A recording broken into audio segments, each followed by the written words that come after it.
Amém. A sua igreja. Amém. Glória a Deus. Glória a Vamos Deus. ficar em pé, por favor.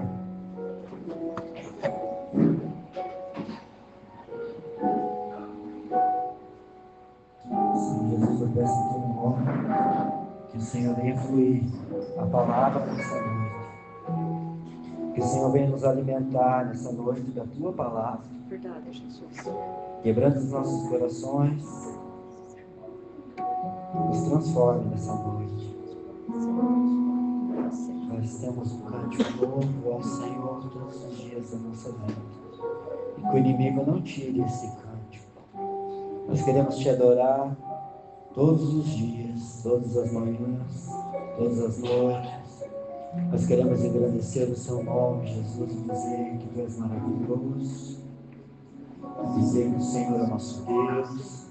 Nós queremos dizer nessa noite e confessar que tu és o nosso Rei, o nosso Salvador, o nosso provedor.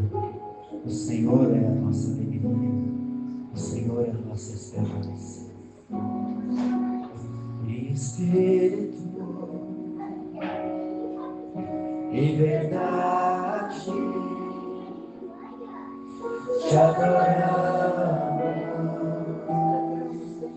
te adoramos. Em espírito e verdade, te adoramos, te adoramos. Rei dos reis e Senhor, te entregamos nosso viver. Rei dos reis e Senhor, te entregamos nosso viver pra te adorar, ó Rei dos reis. Por teu nasci, ó Rei Jesus. Meu prazer é te louvar, meu prazer é estar nos atos do Senhor. Meu prazer é viver na casa de Deus, onde flui o amor.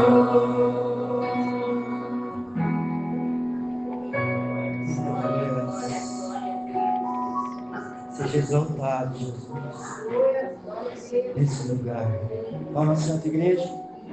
Glória a Deus. Glórias ao Senhor. Ele é maravilhoso, né, igreja? Ele é perfeito.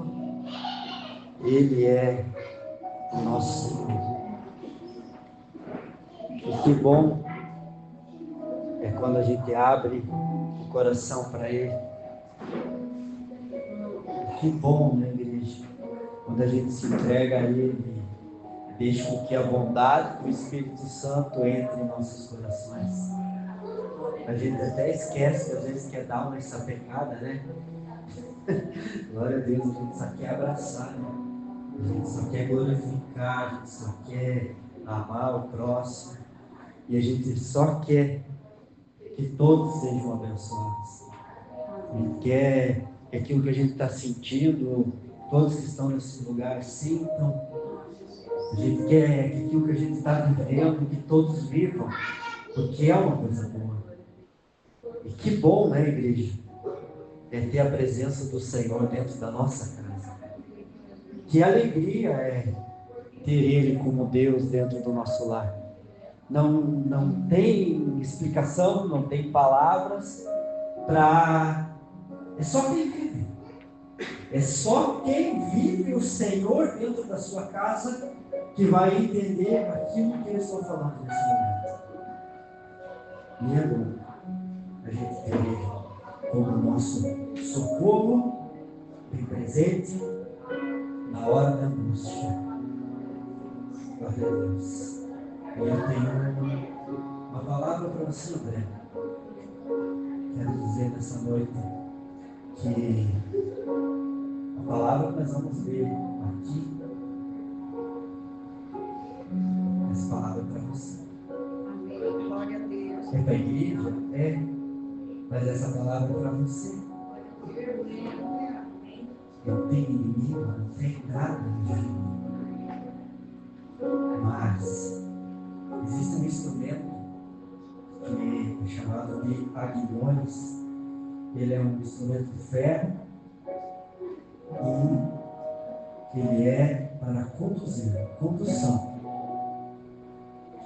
E quando o Senhor ele tem um encontro com Paulo, ele relata sobre esse instrumento.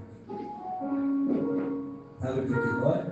Sabe por que não muda? Sabe por que não vai para frente? Sabe por que as coisas acontecem? Porque quando para, André, o Senhor ele vem com a vida. Não é inimigo, não é nada. Ele está sobre a tua vida. E a hora que você entender o que é a graça do Senhor na tua vida, tudo vai passar. Tudo vai ficar para trás. Glória a Deus. Ninguém vai te envergonhar por onde você passar. Ninguém vai dizer nada para você. Porque vão olhar no teu semblante e vão ver Cristo na tua vida. Um dia eu ganhei, igreja, quando eu tinha Cristo resplandecendo na minha vida.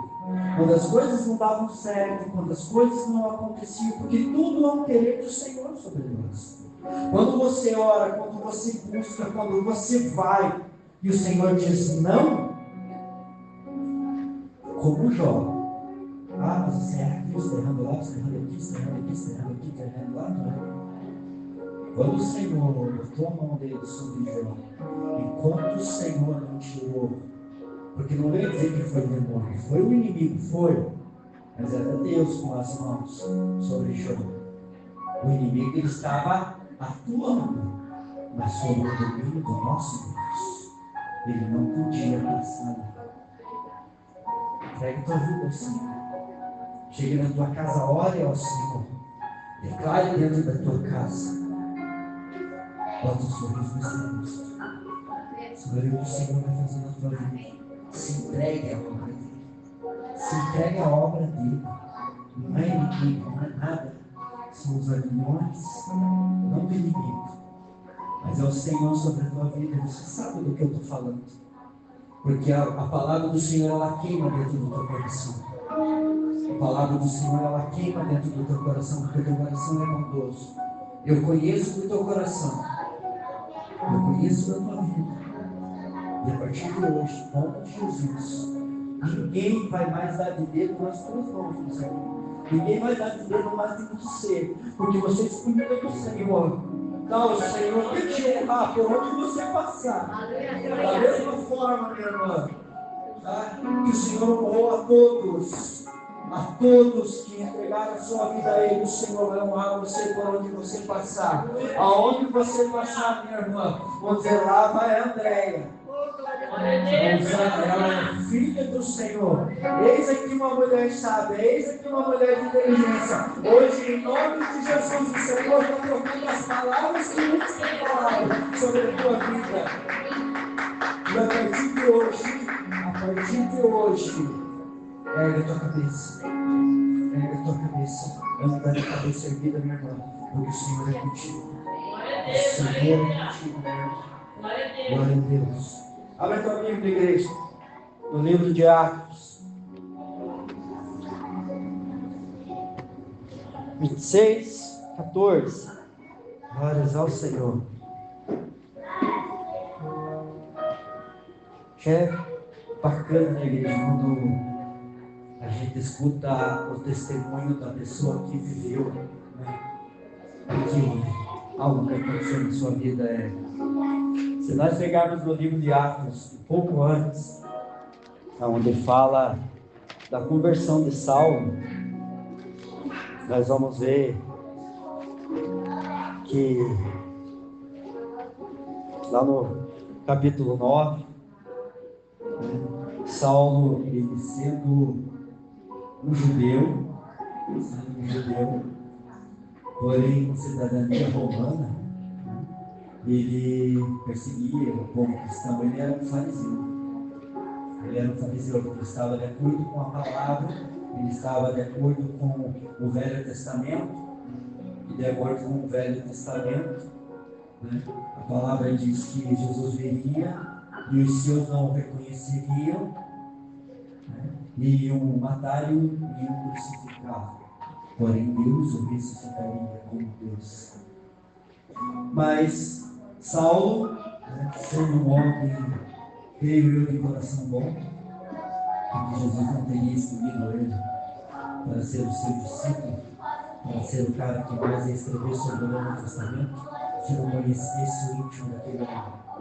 Então, o que as pessoas veem no externo, o Senhor ele não enxerga isso aqui. O Senhor enxerga dentro da nossa essência, dentro do que nós somos. Então, um dia o Senhor olhou para mim, né, e ele viu algo. Da mesma forma que veio sobre a vida do Luiz, a forma de cada um. Ele não te enxerga como qualquer, não. Ele te enxerga como alguém que está preparado para o reino, para estar na linha de frente contra o inimigo, contra as potestades malignas. Ele te enxerga da forma como ele te fez, um guerreiro, um homem valente, uma mulher valente, para estar na linha de frente do evangelho dele, para levar o evangelho dele. E Saulo, igreja, então, ele sendo esse homem, o Senhor conhecia o coração dele, o interior dele. E Saulo, ele matava as pessoas, os cristãos. Não sei por que eu estou falando isso, porque todo mundo sabe. Até que Estevão morre, e eles colocam as roupas de Estevão sobre os pés de Saulo, de um jovem chamado Saulo. E Saulo indo no caminho de Damasco, Jesus teve um encontro com ele. No capítulo 9, a Bíblia relata dessa forma. E Jesus teve um encontro, desceu uma luz, os olhos dele ficam como uma escama, e ele não enxerga mais nada. A única coisa que ele vê, e ele escuta, Saulo, Saulo, por que me persegues? E a Bíblia diz que Saulo então corre, jejua, não come por 3 dias. E o Senhor vem até Saulo e tem uma visão. Vai ter um homem chamado Ananias, e esse homem vem, ele vai orar por você. Deus revela a Saulo. E o Senhor revela, Jesus revela a Saulo. E Jesus revela a Ananias, ele tem um homem assim, assado, que ele está já jejuando 3 dias, ele não sabe o que fazer, e vai até a casa dele. E o nome desse homem é Saulo. Quem não ia ter um homem daqui? Cara que matava os cristãos.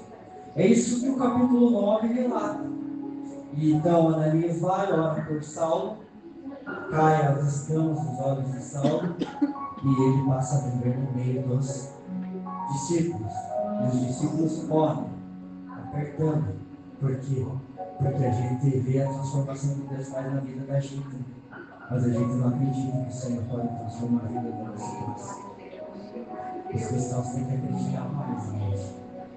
E aí todo mundo já sabe, o grande homem que Paulo se tornou. Mas, no decorrer do tempo, levando o evangelho, então Paulo, ele é preso. E como ele é preso e ele tem a cidadania romana, ele não queria ser julgado pelos judeus, porque ele sabia da maldade dos judeus. Ele sabia que os judeus eram capazes de fazer. E iriam crucificá-lo da mesma forma que crucificaram Pedro, mataram os outros discípulos. Paulo não seria diferente. Aí Paulo, ele recorre a quem? A Roma. Ele recorre a Roma, ele recorre a outra cidadania. Igreja. Aí se você pegar no livro de Atos 26, a partir do capítulo 14, como eu falei, Como é gostoso você ouvir o testemunho de alguém que viveu. É bom de você ouvir alguém contar o testemunho de alguém. Mas você ouvir o testemunho de quem passou é diferente. E a palavra do Senhor fala assim, que nós somos testemunhas dele. Você é uma testemunha do Senhor. Então nós temos que contar aquilo que Cristo fez nas nossas vidas. Não contar o testemunho, não só contar o testemunho dos outros, mas contar o testemunho que Deus fez nas nossas vidas. O testemunho que Ele fez por nós. Quem sabe você não tem um testemunho uau para contar, mas sabe que Ele te salvou. Esse é o maior testemunho que você pode contar. A cura de uma doença, a provisão dentro do lar, isso são coisas boas. Mas ser chamado de filho de Deus é o maior testemunho que nós podemos contar. Você falar, gente, o que Ele fez na tua vida, o que Ele faz. Não existe coisa maior. Mas o maior testemunho é nós. Confiarmos, ter convicção daquilo que é Cristo. E é por essa convicção que eu busco a cada dia. E que eu quero que cada um que está aqui busque nessa noite. Por essa convicção. Um homem que falava com convicção do que aconteceu a ele. E é dessa forma que nós temos que falar de Cristo. E nessa verdade, gente. Nessa verdade, o Senhor fez isso por mim. E bateu o pé, tá? E se cravar sobre a rocha. Cristo fez isso por mim. Cristo é isso por mim.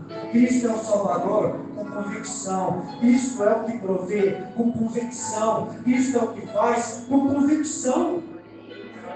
Cristo é o que transforma. Convicção que estamos falando.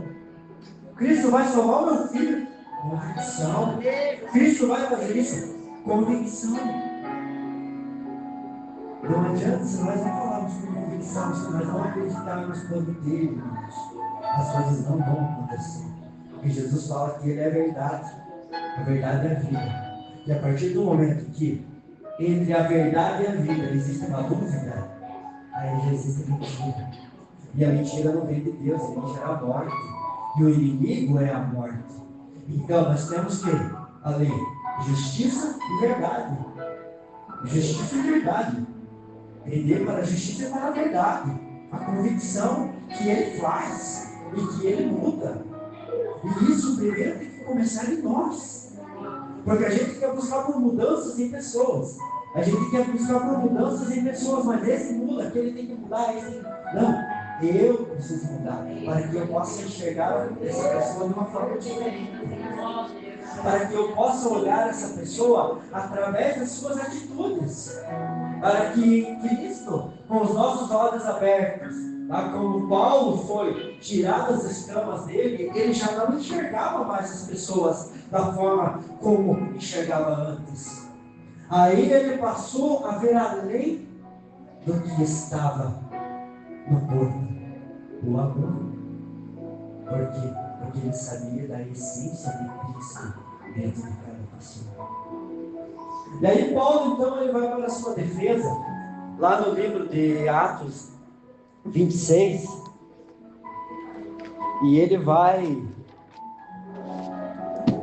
perante o rei Agripa, e ele começa a contar o que aconteceu com ele. O homem que viveu aquilo começa a contar o que ele viveu. Se você ler um pouco antes, vai entender melhor, mas eu quero passar com você a partir do versículo 14, ele relatando do que aconteceu com ele no caminho de Damasco. Então, caindo nós todos por terra, ouvi uma voz que me falava em língua hebraica: Saulo, Saulo, por que me persegues? Dura coisa é resistires aos aguilhões. Saiba que o inimigo tem pessoas que conduz em aguilhões, mas aqueles que Deus ama, o aguilhão dele, igreja, não dói. Só vai doer se nós cairmos os caminhos errados, se nós tentar fugir. E o Senhor nos busca, porque Ele nos ama, igreja. Aquele que foi selado, aquele que tem um nome escrito no livro da vida, o Senhor, Ele não vai apagar. Ele vai apagar se lá no último dia você não se sujeitar a Ele, mas todos os dias Ele está indo sobre a tua vida em amor e te dando uma oportunidade.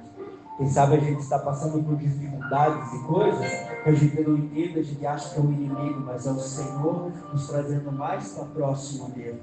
E a hora, igreja, que a gente entende esse chamado de Cristo, a gente começa a observar que aquela dor, tá? Aquela dor não era dor. A gente só não estava entendendo o que era Cristo dentro de nós. Aquela dificuldade não era nada. Era o Senhor se manifestando dentro de nós de uma forma que a gente não estava compreendendo. Por isso que a gente precisa buscar essa compreensão em Deus, para que a gente entenda tudo que vem do céu. Porque tudo que vem novo na nossa vida, igreja, ela vem com desconforto. Vem com desconforto. Tem coisas que vêm prazerosas já de imediato, mas tem coisas boas que chegam na nossa vida que vêm com desconforto. E até que essas coisas comecem a fluir dentro de nós, e que essas coisas comecem a acontecer, é desconfortável. É doído, é dolorido, mas daqui a pouco essas coisas começam a fluir e a gente entende que essas coisas eram boas para tirar coisas que não prestavam de nós, para colocar nós no prumo, para aprumar. Para acertar uma casa, muitas vezes é derrubado colunas, é refeito coisas, e isso causa dor. Para que nós sejamos prumados em Cristo, muitas vezes vai ter que derrubar, muitas vezes não, vai ter que derrubar estruturas. E essas estruturas doem. Mas para que sejamos instrumentos nas mãos do Senhor. A guitarra, ela é um instrumento. Você vai tocar ela se ela estiver afinada. Se tiver uma corda desafinada, quem sabe tocar música? Não toca porque quem tem ouvido não toca. E assim, igreja, somos nós. Muitas vezes tem coisas, uma corda ruim na guitarra, irmãos. Se você vai afinar ela, ela não presta. Quando chegar na afinação, ela vai estourar. E isso dói. O Senhor, Ele vai afinando nós a tal ponto, igreja, que o que não presta vai estourando. Isso dói. E isso dói. Mas a hora que Ele coloca a essência, a hora que Ele começa a colocar a corda certa, a afinação certa, de Deus, tudo, tocar um instrumento afinadinho, tá? Algo bom. E é assim nós nas mãos do Senhor. Saulo, Deus precisou afinar ele. Duro é resistir aos aguilhões, Saulo. E aí Saulo relata então, gente. Disse eu, quem é, Senhor? Respondeu ele, eu sou Jesus, a quem tu persegues. Agora, levanta-te e põe-te em pé. E eu te apareci por isto, para te fazer ministro e testemunha, tanto das coisas que tem visto, como daquelas pelas quais te aparecerei ainda. Eu te livrarei desse povo e dos gentios, a quem agora te envio, para lhes abrir os olhos, e das trevas os converter à luz, e do poder de Satanás a Deus, para que recebam perdão dos pecados e herança entre aqueles que são santificados pela fé. Você já pensou um homem que não acreditava em Cristo, Deus chegar e jogar uma bagagem tão grande sobre ele? Levar o cara que ficou cego mesmo. Ela não sabia o que fazer. Mas sabe, de cada culto que você está aqui, o Senhor está ministrando sobre a vida de cada um de nós. E cada dia Ele está derramando um pouco dessa graça. Para que nós possamos testemunhar de Jesus Cristo. Porque por onde nós passar, quando nós abrir a nossa boca, Paulo, onde ele abria a boca dele, ele falava de Jesus. E pessoas se convertiam ao Evangelho. Sabe por quê? Porque ele vivia Cristo. Ele comia Cristo. Ele vivia aquilo. E é isso que nós precisamos, gente. É dessa convicção. É de saber do que estamos falando. É do testemunho. Tá? Somos testemunhas dele. Sabe por quê, igreja? Porque quando nós estivermos cheios do Espírito Santo, numa simples oração, o Senhor veio derramar de um azeite tão puro sobre o ambiente que a gente está através das nossas vidas. Que o demônio vai progredir o poder dele dentro do lar, dos que são da sua família, dos que estão à sua volta. Eu escutei um testemunho daquela Sandra, pastora, que ela fala o Sandrão. Ela falou para uma menina de 6 anos. Falou para ela ir na igreja dela. Que era o culto das crianças e tinha que levar alguém. E essa pastora, ela fala no testemunho dela que ela era de uma seita. E enquanto aquela menina estava naquele lugar, o demônio não tinha poder para se manifestar. Porque quando há um ungido do Senhor, o inferno é localizado. Quando há um ungido do Senhor no lugar, quando há um Paulo de Cristo no lugar, dentro de um lar, as potestades malignas são neutralizadas. E se o inimigo tem atuado dentro da tua casa, dentro do lar de alguém da sua família, então é hora de ainda se encher mais do Senhor. Não é hora de criticar, não, é hora de se encher ainda mais de Cristo. Se encher do Senhor. Erguer as mãos e abraçar o Senhor e dizer: Jesus, neutraliza o poder de Satanás dentro do seu lar, neutraliza o poder do inimigo dentro do lar, do meu filho, da minha filha, esposa, de quem for. E ele fala assim: neutralizar o poder do inimigo e descer dos céus, gente. E Paulo, igreja, só para a igreja ter ideia. 18. Para lhes abrir os olhos e das trevas os converter à luz, e do poder de Satanás a Deus, para que recebam perdão de pecados e herança entre aqueles que são santificados pela fé. Em uma defesa de Paulo, o rei Agripa, para quem conhece, ele veio da linhagem de Herodes. Ele era não neto, mas vindo dessa linhagem. E a Bíblia diz que...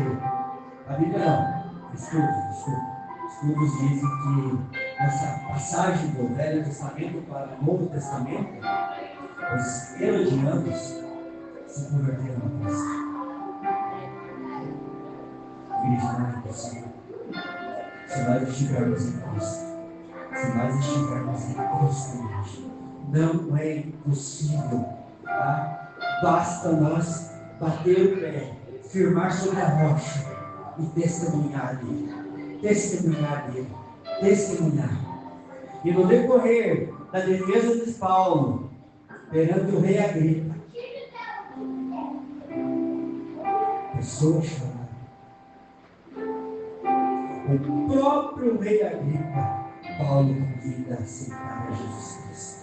Ei, Agripa, eu te conheço e sei que essas palavras já entrou no seu coração. E eu creio que o nome dela tem se convertido a Cristo. E sabe por quê?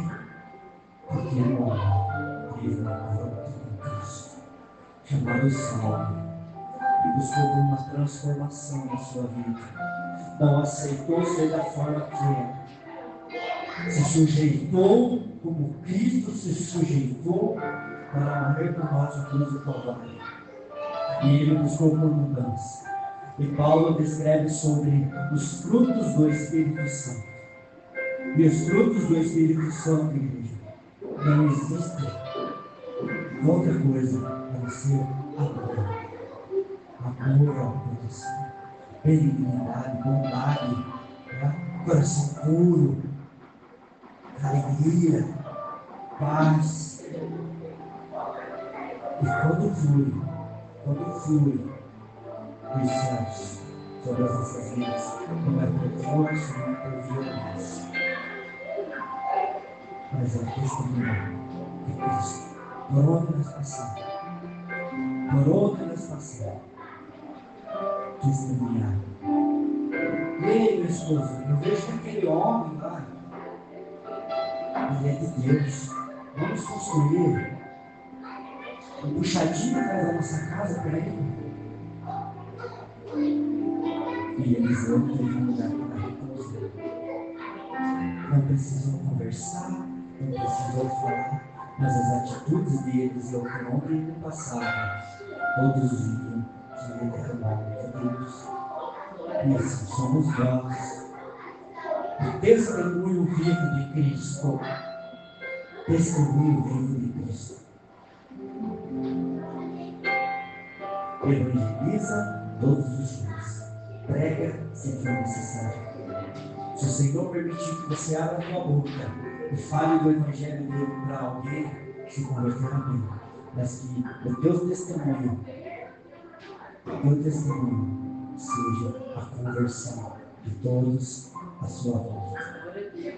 Como Paulo, com o seu testemunho de vida, transformou até o próprio Grêmio que o julgou. E ele fala assim: não tenho nada contra esse homem. E manda Paulo para frente, para outro lugar. E ali Paulo, chegando nos outros lugares para ser julgado, vai ganhando pessoas para Cristo. Vai ganhando pessoas para Cristo. Amém, gente? Vocês colocarem, né?